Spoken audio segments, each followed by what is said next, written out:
um dia normal, fui sair do meu trabalho, estava fazendo finalizando um curso de especialização. Conforme eu iniciei a apresentação, logo no início eu tive uma dor abdominal muito forte. E a princípio achei que fosse alguma coisa que fosse regular de ciclo, porque eu estava um pouco atrasada, estava tentando engravidar na época, mas não tinha na verdade eu tinha um exame negativo. Conforme fui apresentando, a situação foi se agravando, até que eu não consegui concluir a apresentação. Não cheguei a finalizar minha monografia e tive meu primeiro desmaio. Nesse meio tempo, fui descobrir depois, passei mal, vomitei, desmaiei, acordei em várias situações críticas, até que a gente conseguiu falar com um amigo do meu pai de infância, que é médico ginecologista. Pelos sintomas que o Daniel descreveu para ele por telefone, ele diagnosticou uma hemorragia interna abdominal. E dei entrada no centro cirúrgico, né? Já foi visto que eu estava com uma gravidez tubária rompida. E entrei em hemorragia interna e já estava em choque. Durante essa cirurgia, que começaram... Foi sob anestesia geral? Sim, sob anestesia geral.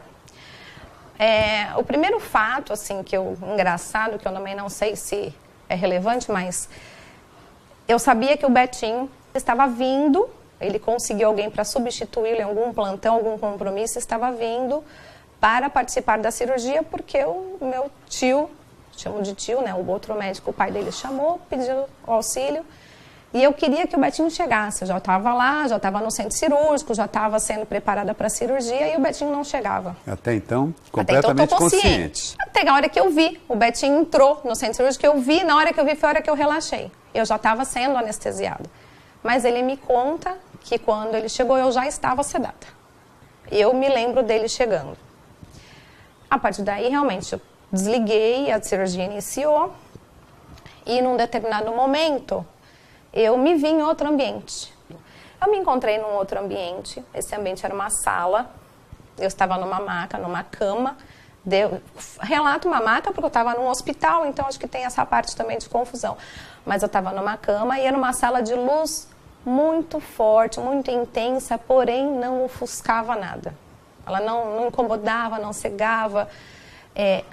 Eu não tinha uma visão nítida, eu perdia um pouco do foco, eu enxergava as coisas meio embaçadas, independente da luz. Senti uma fraqueza muito grande, porém eu senti um alívio imenso, porque a dor também que eu estava antes da cirurgia era absurdamente forte. E quando eu me vi nesse ambiente, que eu digo, ele emitia luz de todos os ângulos, todas as direções. Não vinha só de cima, era luz que vinha do teto, como se viesse das paredes e se viesse do chão. E eu estava no centro desse foco de luz, que eu entendo como se fosse uma energia. Já estamos de volta falando sobre EQM. Você acha que tem alguma relação entre EQM e religião?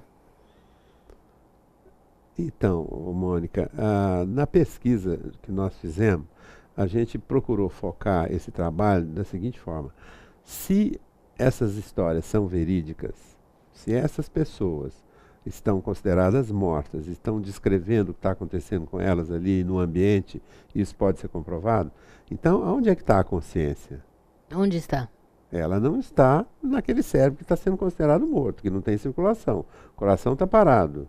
Então, o objetivo dessa pesquisa é justamente pesquisar isso. Então, é possível que a consciência esteja fora do corpo, fora do cérebro, nesse momento, até onde vai o nosso conhecimento do que significa vida ou morte.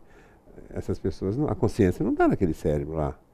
O exemplo que eu dei no programa anterior da Pamela, que foi resfriada, todo o sangue tirado do corpo, eletroencefalograma liso, coração parado para a cirurgia ser realizada, e ela descreve aquilo com detalhe, o cirurgião e o pessoal da sala confirmou tudo que ela falou.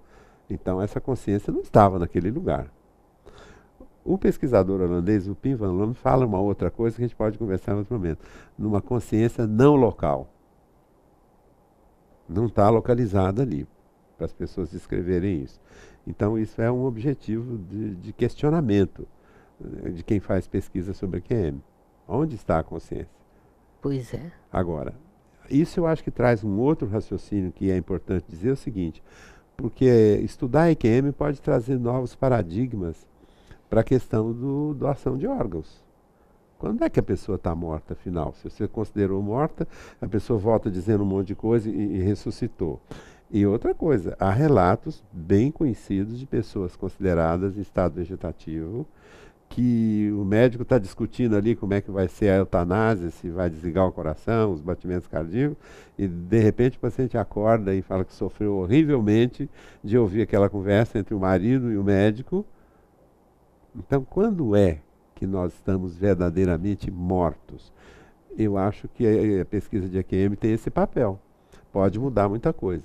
Porque até hoje o critério de morte é o seguinte: morte, o eletroencefalograma está liso, quer dizer, não está registrando atividade elétrica no cérebro. Sim.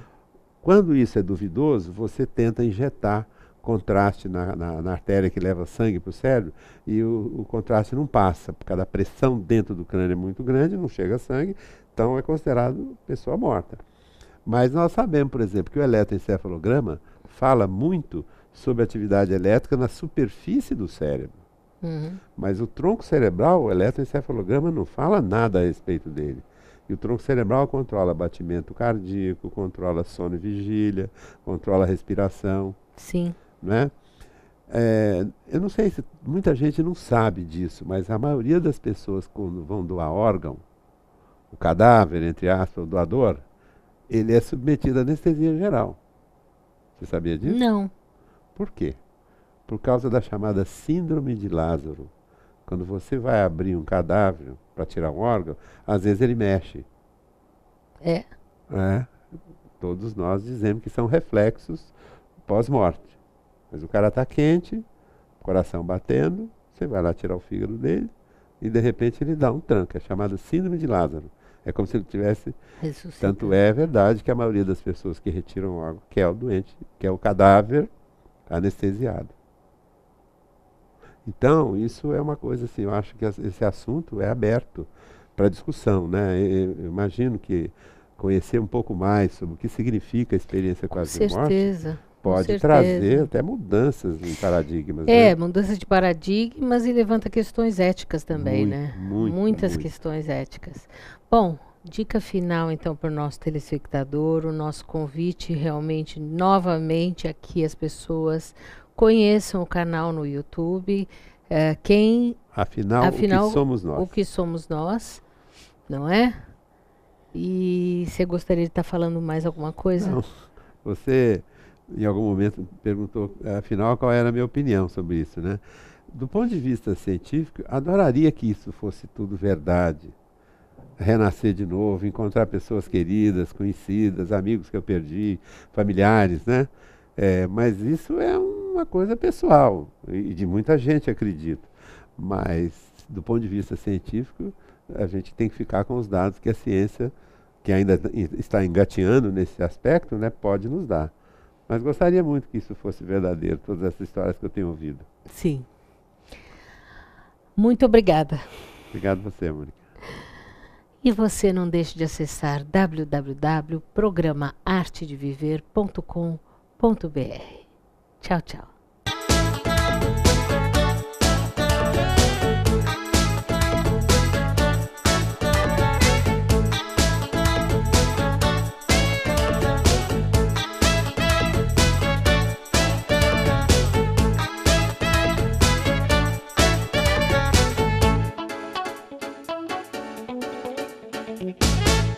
Programa Arte de Viver.